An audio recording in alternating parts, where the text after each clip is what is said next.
الشیطان الرجیم بسم اللہ الرحمن الرحیم ان الدین عند اللہ الاسلام آمنت باللہ صدق اللہ العظیم وبلغنا رسولہ النبی الامین الکریم ونحن علی ذلک لمن الشاہدین والشاکرین والحمد للہ رب العالمین۔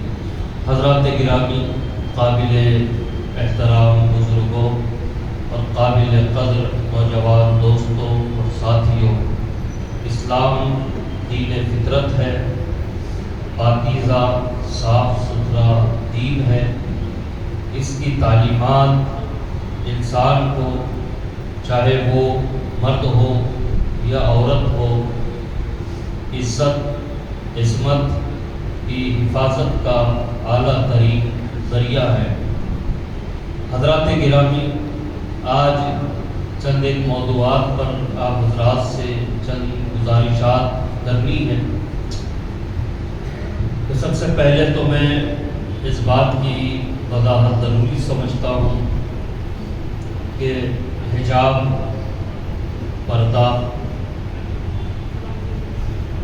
اس کے تعلق سے یہ بات ذہن نشین رہے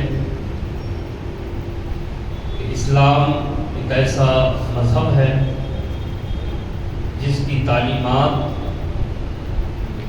انسان کو قید نہیں کرتی، بلکہ ان کے وقار میں، ان کی عزت میں اضافہ کرتی ہے اور ان کی عصمت کی حفاظت کی ضامن ہوتی ہے۔ حضرات گرامی، یوں تو ہر زمانے میں اسلام دشمن طاقتیں مختلف موضوعات پر مختلف عنوانات سے امت مسلمہ کو تکلیف دینے اور اس بات کی کوشش میں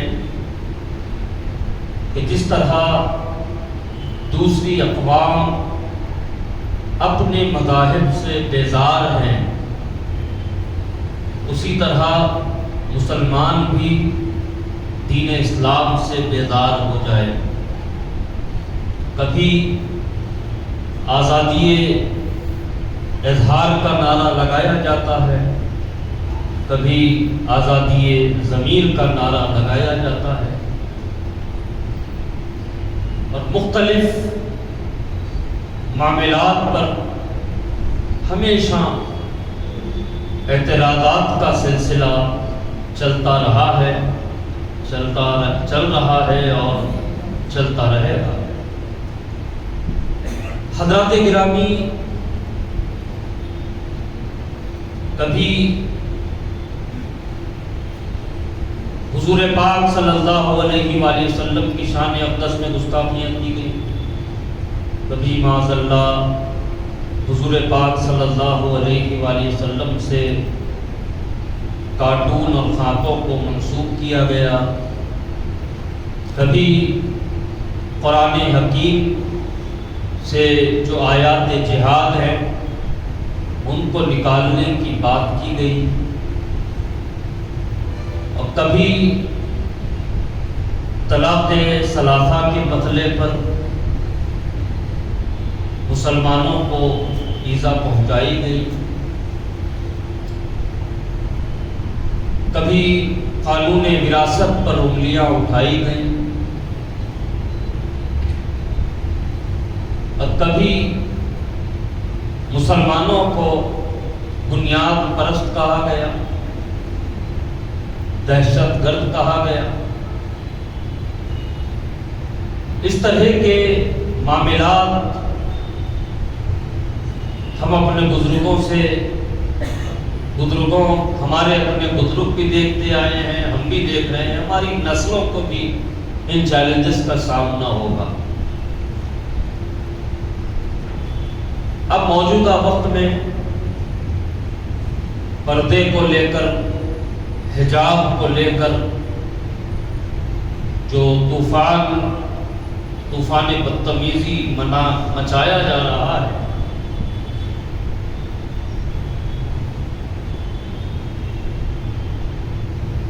اب یہ طوفان بدتمیزی ایک مخصوص طبقے کی اور مخصوص ذہنیت کی جانب سے ہو رہا ہے، جو کبھی مسلم پرسنل لا کے خلاف بولتے ہیں،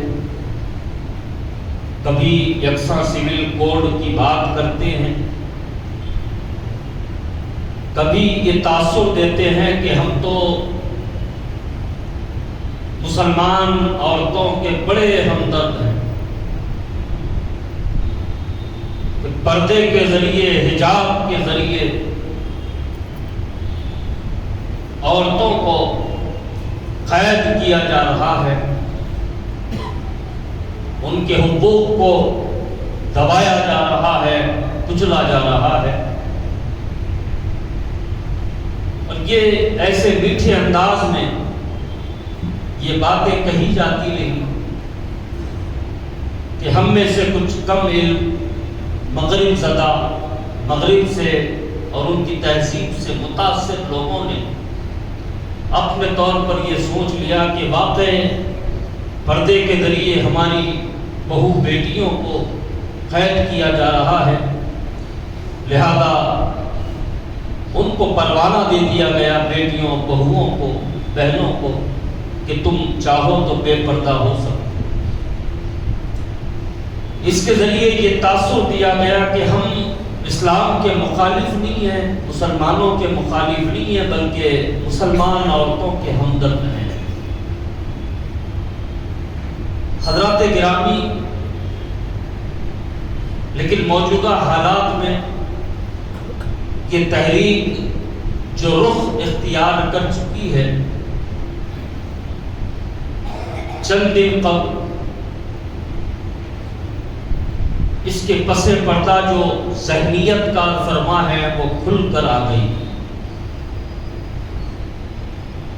ایک کالج میں ملت اسلامیہ کی بیٹی مسکان، اللہ اس کی عمر دراز کرے، اس کو حفظ و امان عطا کرے، اور اس کے ماں باپ نے اس کی تربیت کا جو حق ادا کیا ہے، ان کے ماں باپ کو سلام۔ عزیزان گرامی، مسکان بظاہر ملت اسلامیہ کی بیٹی ہے، لیکن اس نے اپنے عمل، اپنے کردار اور اپنے بے باکانہ انداز سے دنیا کو ایک خاموش میسج دیا ہے کہ آگ ختم نہیں ہوئی، راگ میں ابھی چنگاریاں باقی ہیں، امت مسلمہ کی عورتیں ابھی بے غیرت نہیں ہوئی ہیں، ابھی ان میں سیدہ زینب بنت علی کی باندیاں موجود ہیں۔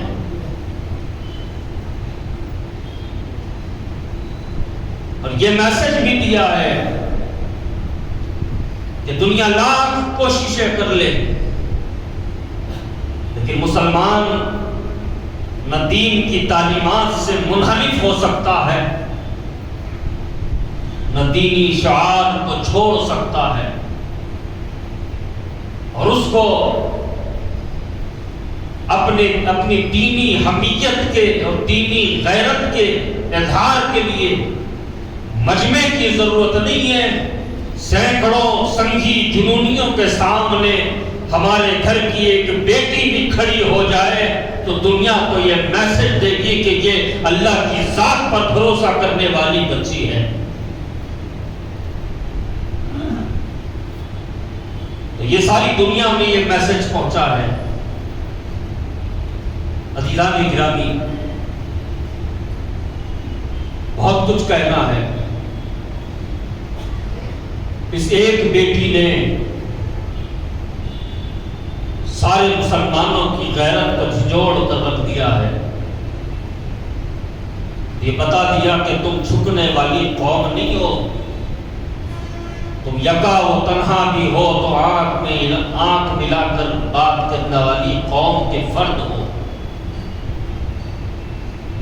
اور تمہاری عزت، تمہارا وقار، تمہاری عظمت، تمہارا عروج، تمہاری بلندی اسی بات میں پوشیدہ ہے کہ تمہاری زبان پر ہزاروں نعروں کے درمیان اللہ اکبر کا نعرہ گونجتا رہے۔ اب عزیزان گرامی، ایک بات دیکھیں کہ ہمارا ملک جمہوری ملک ہے، سب برابر ہیں، دوسری اقوام کے جو حقوق ہیں مسلمانوں کے بھی اتنے ہی حقوق ہیں۔ مسلمان مائنورٹی ہیں، مسلمان اقلیت میں ہیں، تو اس کا یہ مطلب نہیں ہے کہ ہمارے حقوق کم ہو گئے، ہمارے حقوق برابر کے ہیں۔ اور جہاں تک یہ پردے اور حجاب کی عزیزان گرامی بات کی جا رہی ہے، تو میں آپ کی نالج کے لیے بتا دوں کہ یہ پردے کا، یہ حجاب کا جو تصور ہے، یہ صرف اسلام کا دیا ہوا تصور نہیں ہے۔ عیسائیوں میں آج بھی جو ننس ہوتی ہیں، وہ اپنے سر پر اسکارف باندھتی ہیں اور اپنے جسم کو چھپانے کے لیے ڈھیلا ڈھالا لباس پہنا کرتی ہیں۔ وہ تورات جو بدلی جا چکی ہے، لیکن آج بھی اس میں کچھ احکام موجود ہیں کہ یہودی عورتوں کو تورات کا حکم ہے کہ تم پردے کو اختیار کرو۔ بدھسٹ مذہب ہے، اس میں بھی عورتوں کو پردے کی تاکید ہے۔ ہمارے ملک میں جس قوم کو اس بات پر ناز ہے کہ ہم اکثریت میں ہیں، مسئلہ یہ ہے کہ اکثریت پہ ہونا کمال نہیں ہے، جس مذہب کے ماننے کا دعویٰ کر رہے ہو اس کی تعلیمات سے واقف ہونا کمال ہے۔ مسکان جب کالج پہنچتی ہے تو جو نعرے لگائے جاتے ہیں، میں بتاؤں آپ کو کہ جو نعرے لگائے جا رہے تھے، جس نام کی جے جےکار کی جا رہی تھی، ان کی ایک بیوی تھی۔ راون کا دل آ گیا، لے کے لنکا بھاگ گیا۔ اب یہ جن کے نام کے جے جےکار کی جا رہی تھی، ان کا ایک بھائی تھا، مسجد کے مصلی پر ہوں، منبر پر ہوں، اس لیے نام لینے میں احتیاط کر رہا ہوں۔ ان کا ایک چھوٹا بھائی تھا، راون جس کو لے کے بھاگا تھا، ان کا دیور۔ بڑی جنگیں ہوئی، اور جب راون مر گیا تو دیور پہنچا اپنی بھاوج کو لانے کے لیے، تو اپنی بھاوج کو پہچان نہیں سکا۔ لوگوں نے کہا کہ اپنی بھاوج کو آپ نہیں پہچانتے؟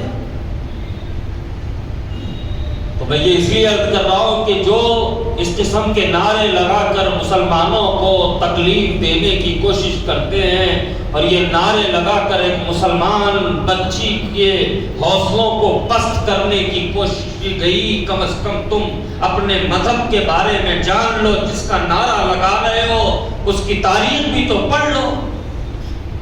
تم کو تو صرف جنم بھومی کے علاوہ کوئی اور سبق سکھایا ہی نہیں گیا۔ جب دیور سے کہا گیا کہ ان عورتوں میں سے اپنی بھاوج کو پہچانو اور لے جاؤ اپنے بھائی کے پاس، تو دیور کہتا ہے میں تو جانتا ہی نہیں ہوں، میں تو صورت دیکھا ہی نہیں ہوں، کیونکہ جب تک میری بھاوج ہمارے پاس تھی اپنے سر پر گھونگھٹ ڈالے رکھتی تھی۔ جس پردے کی مخالفت یہ کر رہے ہیں اس کا نام لے کر اس کی بیوی پردے کی پابند تھی، تو اب بڑی پریشانی ہوئی۔ آخر میں دیور سے پوچھا گیا کہ بھئی پہچانو گے کیسے؟ تو اس نے کہا کہ ایک طریقہ ہے، میری جو بھاوج تھی وہ تو اپنے چہرے پر نقاب ڈالی رہتی تھی، حجاب میں رہتی تھی، پردے میں رہتی تھی، اور میں بھی جب ان سے بات کرتا تو اپنی نظروں کو جھکا کے ان کے پاؤں کی طرف دیکھتا، ان کے پاؤں میں ایک پائر تھی، اگر وہ پائر مجھے نظر آ جائے تو میں پہچان لوں گا یہ میری بھاوج ہے۔ پتہ کیا چلا؟ جس پردے کی مخالفت میں یہ اتنے آگے بڑھ آئے ہیں، ان کا مادی خود ایسا ہے کہ ان کے مادی کی عورتیں اور جن کی وہ پوجا کرتے ہیں، جن کی جنم بھوم کو لے کر قتل عام مچاتے ہیں، ان کے گھر میں بھی پردہ ہوا کرتا تھا۔ پردے کا تصور عزیزان گرامی بہت پرانا ہے، ایسا نہیں ہے کہ صرف اسلام نے ہی عورتوں کو پردے میں رکھا ہے۔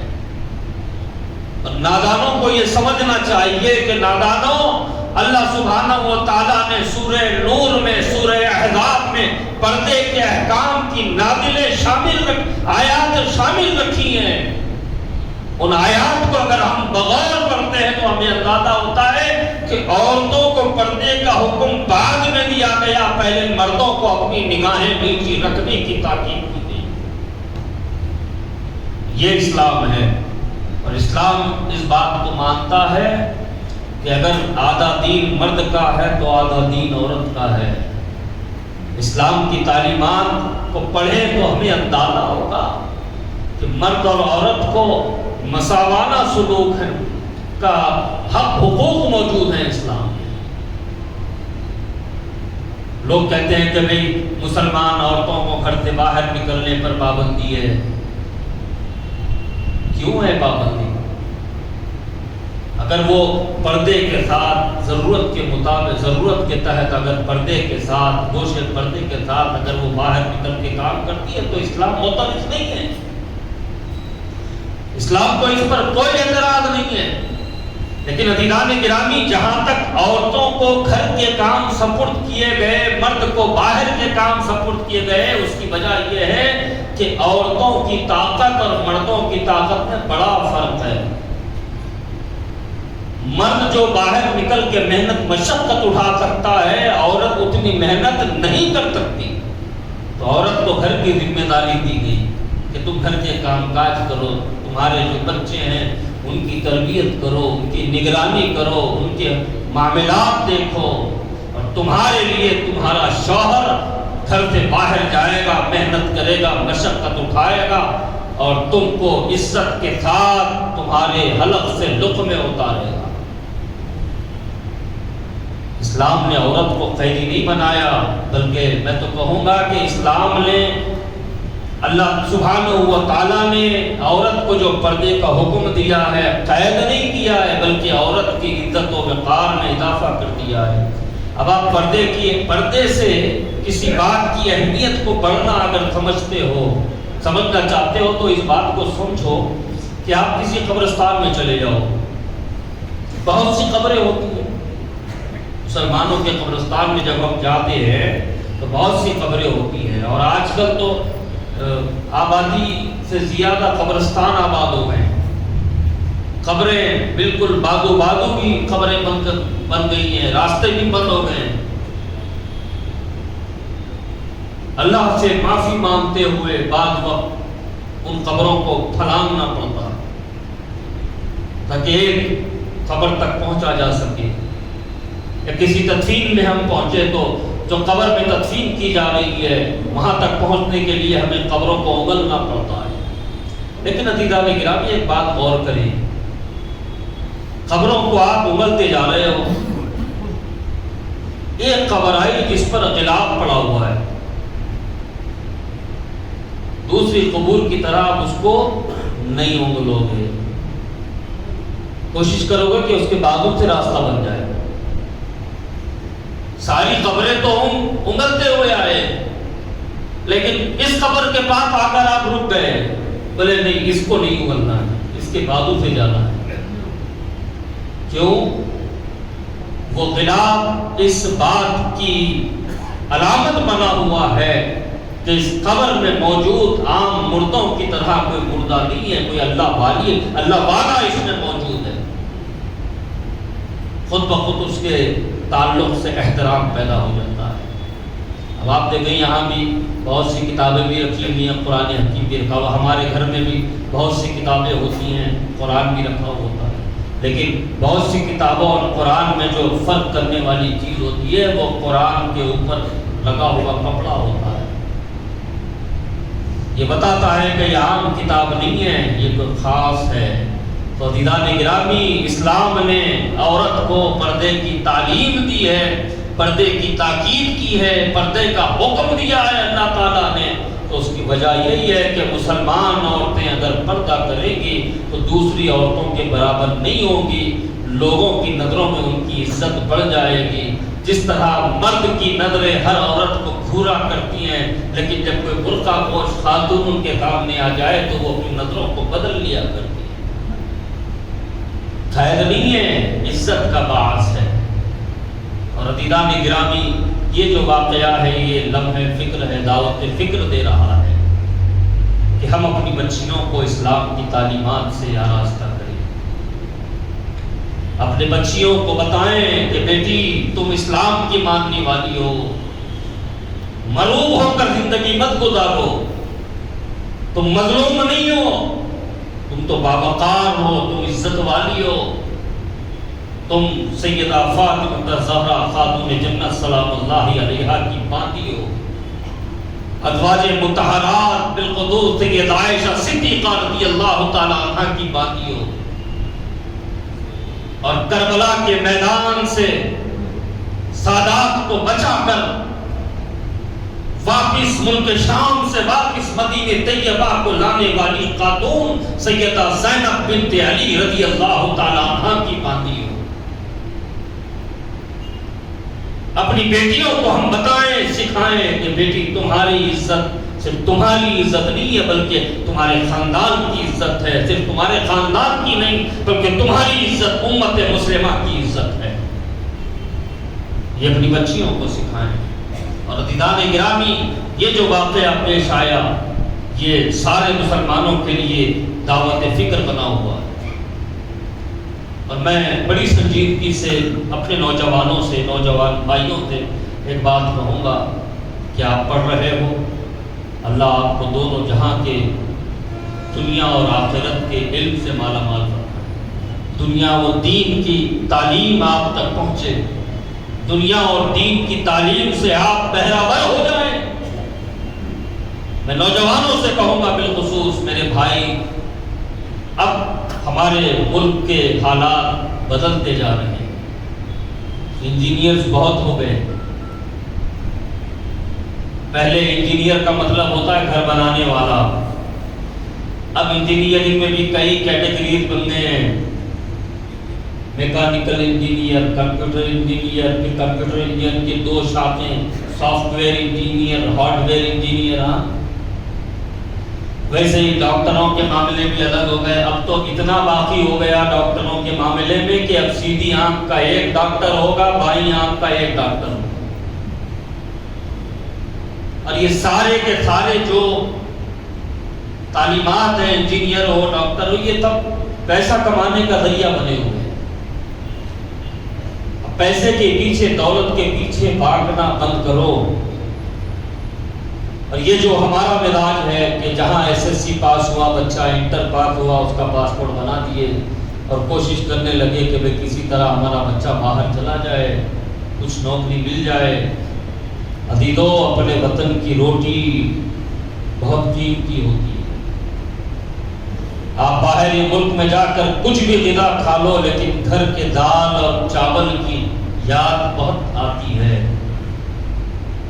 کوشش کرو کہ اپنے ملک میں ہی کچھ کر سکیں. اور میں بڑی سنجیدگی سے یہ بات کہہ رہا ہوں کہ ہمارا جو مسلمانوں کا پڑھا لکھا طبقہ ہے اس میں سے بھی 70% لوگ اس بات سے واقف نہیں ہے کہ یو پی ایس سی کے ایگزامز کیا ہوتے ہیں،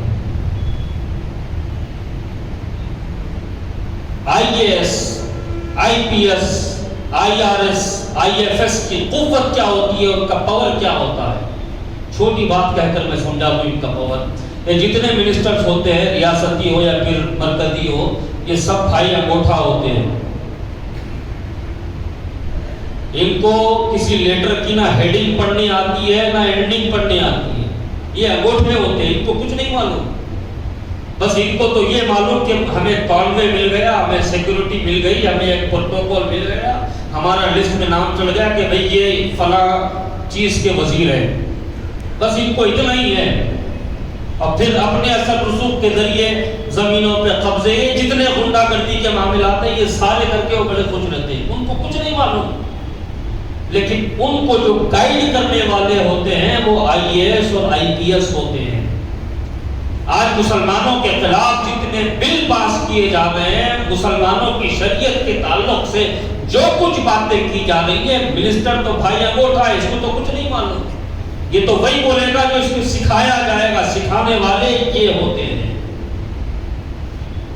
یہ ہوتے ہیں، اور علم میں اکثریت آج برہمن کی ہو گئی ہے، کیونکہ مسلمانوں کے کمزوری سے بھی وہ واقف ہو چکے ہیں، مسلمانوں کی ذہنیت سے بھی وہ واقف ہو چکے ہیں۔ بھائی ان کو پیسے سے مطلب ہے، ان کا بچہ جب تھوڑا بڑا ہوگا تو بس ایک کی خواہش ہوگی بہترین بائک ہو، تھوڑا اور بڑا ہوگا بہترین کار ہو، ہاتھ میں بہت قیمتی گھڑی ہو، بہترین شوز ہو، ہاتھ میں قیمتی موبائل ہو۔ یہ مسلمان نوجوانوں کی فکر ہے، یہ کمزوری سے وہ واقف ہو چکے ہیں، اور ان کو معلوم ہے کہ یہ تو جتنا جلدی ہو تک انڈیا سے بھاگنے کی کوشش کر رہا ہے، لیکن رہنا ہم کو ہے۔ وہ UPSC کے ایگزامز دے رہے ہیں، میں جتنی تنظیمیں ہیں، NGOs ہیں، ان سے فردن بھی کئی دن سے بات کر رہا ہوں، میں ان کو یہ کہہ رہا ہوں کہ اب یہ قوم کے چندے پر پلنا چھوڑو صاحب، بہت سے پروجیکٹ تم نے قوم کو بتا دیے، ہتھیلی میں جنت دکھا دی، اب یہ جتنے NGOs ہیں وہ مسلمان بچوں کی تعلیم اور تربیت کی طرف توجہ کریں، UPSC ایگزامز کے لیے مسلمان قوم کے بچوں کو تیار کریں، اور کوشش کریں کہ مسلمان قوم سے پھر ایک بار IAS اور IPS کے ایک فوج تیار ہو کر نکلے جو ملک چلانے کا کام کرے۔ عزیزان گرامی، اپنی بچیوں کو بھی تعلیم دیجیے، اپنے بچوں کو بھی تعلیم دیجیے، اور ساتھ میں اپنے بچوں اور بچیوں کے ذہنوں میں یہ بات بھی بٹھاتے رہیے کہ بیٹا جتنے مذاہب ہیں، جتنی تہذیبیں ہیں، وہ ساری ختم ہو چکی ہیں، اسلام تھا، اسلام ہے، اور اسلام قیامت تک رہنے والا ہے۔ ساروں کی تعلیمات ادھوری ہیں، کوئی دین کی تعلیم دیتا ہے تو صرف دین کی تعلیم، کوئی دنیا کی تعلیم دیتا ہے تو صرف دنیا کی تعلیم، لیکن اللہ تعالیٰ نے تو مسلمانوں کو دعا کا انداز بتا دیا، ربنا آتنا فی الدنیا حسنۃ وفی الآخرۃ حسنۃ وقنا عذاب النار۔ اے رب ہمیں دنیا میں بھی دے، اے رب ہمیں دین میں بھی دے، اے رب آخرت کو بھی عمدہ کر دے، دنیا کو بھی بہترین کر دے۔ عزیزان گرامی، یہ اسلام ہے، یہ اسلام کی سچائی ہے۔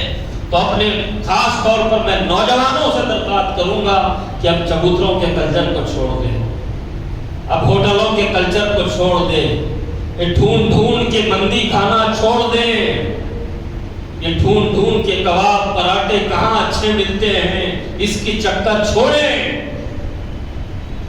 اور اللہ نے دن کو کام کے لیے بنایا ہے، رات کو آرام کے لیے بنایا ہے، تو اللہ نے جس کو جس چیز کے لیے بنایا ہے، رات کو آپ آرام کریں، دن کو کام کریں، پھر آپ کی صحت بھی خود بخود بنتی چلی جائے گی، آپ کی فکر بھی پاکیزہ ہوتی چلی جائے گی۔ اور میں اپنے قوم کے ماں باپ سے میں درخواست کرتا ہوں، بالخصوص والدین سے، کہ اپنے بچیوں پر توجہ دیں، اپنے بچیوں کے کردار پر، اپنے بچیوں کے سہیلیوں پر توجہ دیں، اور اپنے بچیوں کو کالج میں آپ داخل کروا چکے، بے فکر مت ہو جائیں، ہر تھوڑے دن کو کالج جائیں اور جا کر اپنی بچیوں کی تعلیمی کارکردگی کو ملاحظہ کریں، اس سے کالج کا جو مینجمنٹ ہوگا وہ بھی سنبھل کے رہے گا۔ آپ کی بچی کو یہ نہیں کہے گا کہ تم کالج کو آنا ہے تو برقع اتار کے آؤ، کیونکہ اس کو اس بات کا خوف رہے گا کہ ہر تھوڑے دن کو آپ بچی کی تعلیمی کارکردگی دیکھنے کالج آ رہے ہو۔ اور بنگلور میں، کرناٹک میں ہو رہا ہے، حیدرآباد میں نہیں ہو سکتا۔ فرقہ پرست طاقتوں کو ہم بتا دیں کہ ہمارے لیے ہماری عزت ہی سب سے بڑی چیز ہے، اور اگر کوئی کالج، حیدرآباد کا کوئی کالج اس قسم کی پابندی عائد کرتا ہے تو پھر حیدرآباد کا ہر مسلمان اس کالج کے گیٹ کے سامنے موجود رہے گا۔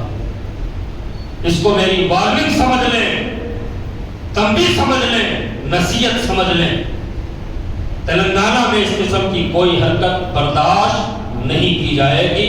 اللہ تعالیٰ آپ کو، ہم کو توفیق دے کہ دین اسلام کو سمجھیں، دین اسلام کو اختیار کریں، دین اسلام کی تعلیمات پر عمل پیرا ہو جائیں، اور مسلمان ہیں تو فخر کے ساتھ مسلمان بن کر زندگی زندہ رہنے کی توفیق عطا فرمائے۔ وآخر الدعوانا الحمدللہ رب العالمین۔